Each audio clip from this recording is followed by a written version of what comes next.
Hey guys, today I'm going to tell you how to fix no contact error in Samsung S26 Ultra.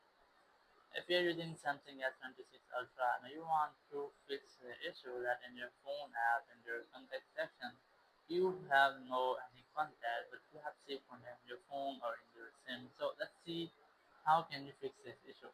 You just have to simply click on these three dots in the top right section and just click on this view while storage location.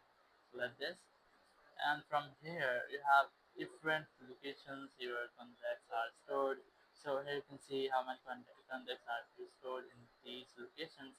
So let's say I'm going to select the first one, which is all contacts. So it will show you all contacts you have in your phone, in your SIM, and also in your Google account or in your mail account. So in this way you can easily fix no contact error in your Samsung S26 Ultra. Thank you very much for watching the video. Until next video, bye bye.